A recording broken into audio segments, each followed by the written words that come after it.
What is freedom, and what does freedom mean to you? For me, for all of my life, I have thought that freedom meant the ability to do whatever you wanted, whenever you wanted to. Now, in this context of the definition of freedom, I am not speaking of a political sense of freedom, like the way to vote for who you want to be in office, even though I do believe that our votes in the U.S. don't matter. But I don't want to talk politically here. This is not the purpose of this. The purpose of this is to get myself to think and to get you to think, if anybody watches this. Freedom, I thought, was the ability to do what you want when you wanted to. But if you apply this definition of freedom to a universal level, you have to factor in that each individual person wants different things. Some people want things that are bad for themselves. Some people, for example, want drugs. Some people want meth, fentanyl. Some people want alcohol. They want to drink themselves into oblivion. They want to drink a gallon of liquor a day. They want to get high all the time. Some people have addictions to other things like eating. They can have eating addictions. They can have eating disorders. Well, we all know that diabetes is not a healthy thing to have. We all know that Alzheimer's and dementia, which is type 3 diabetes, is not a good thing to have. But this is what freedom in that personal universal definition leads you to. The definition of doing what you want when you want. Well, people can say they want to eat a pound of cake a day. They want to smoke fentanyl every day. They want to drink a fifth of liquor every day. But these things are all terrible for you. They're terrible for your body. They're terrible for your mind. They lower your quantity of life. They lower your quality of life. And they ruin your money. You're spending your money into these things excessively. So I don't believe anymore that a true universal freedom is the ability to do what you want when you want.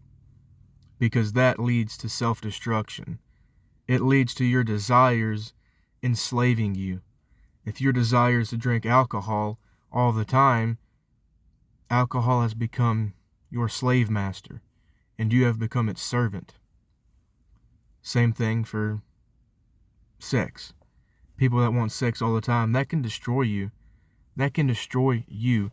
That can lead you into having children that you're not financially ready for. It could lead you into not being in a position where you're ready to be a parent. And you set that kid up to have a hard life. All because you couldn't control your desires. And that can go for a lot of other things. Drugs, overeating. It can be that you have anger issues and you can't control your desires, and in your mind, your anger takes the better of you and you do stuff you shouldn't do. You fight, you assault people, you go to jail, you go to prison, you waste thousands of dollars on lawyers and court fees, you waste months or years of your life locked up. That's no way to live. Recently, I have discovered true freedom on a personal level. Personal freedom is the ability to control your thoughts, your desires, and your mind.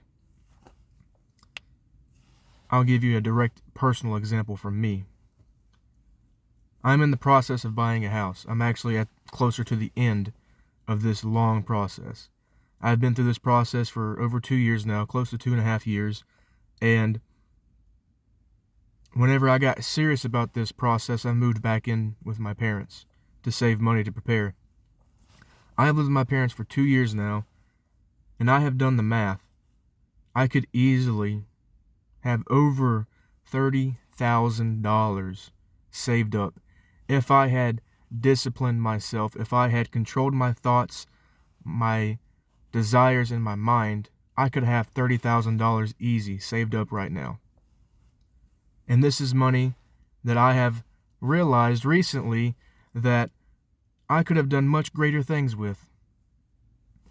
My desires were to eat good food, to go to a restaurant, spend $30, $40 on one meal, to take beautiful women out on dates, and spend $80, $100 on one date with these women that don't care about me, these women that don't stick around past a few months. And that's what I spent my money on.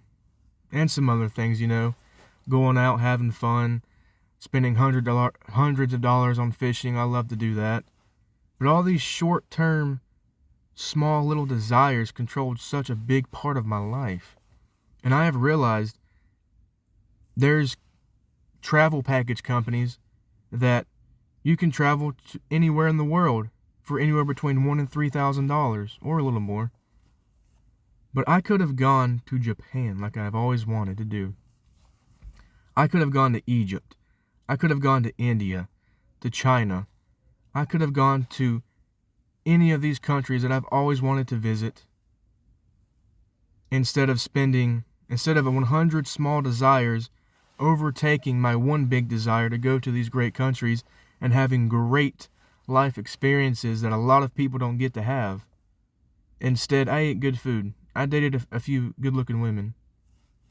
For what, man? I don't have... That good food has done nothing for me right now. But that trip to Japan or China, that would have been great. That would have been a great experience and lifelong memories that I could have had. And in a more lifelong sense of speaking, I could have had more money to prepare for this house. I could have had 2 or 3 good vehicles to where I don't have to worry about transportation for 5 or so years, depending on the vehicle. And I've been working 15-hour days for the last couple months. Been working 15-hour days overtime at my full-time job and 14-hour days between my full-time and part-time jobs to financially prepare for buying this house. And all I have is memories that I can't even remember of eating good food, going to fancy restaurants. I don't have that trip to Japan like I always wanted. I don't have $30,000, $20,000 saved up to where I don't have to worry about finances when it comes to moving into this house. And if I need this security system costs X amount of dollars, boom, here you go. I don't have that. Well, I'm going to have that when the time comes for me to move into this house.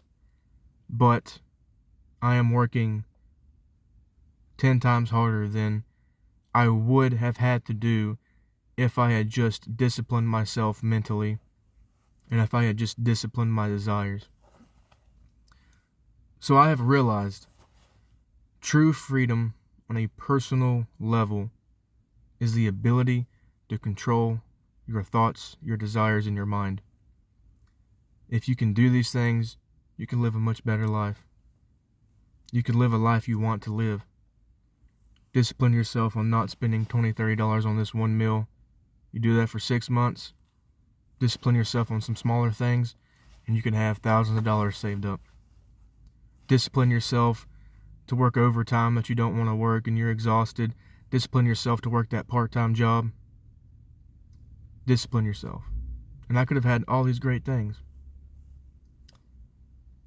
And that's the definition of freedom. To not be enslaved to an addiction or to a desire. Because that's all these things are. To quote Tyler Durden, what you own will eventually own you. And that's completely true if you let it be.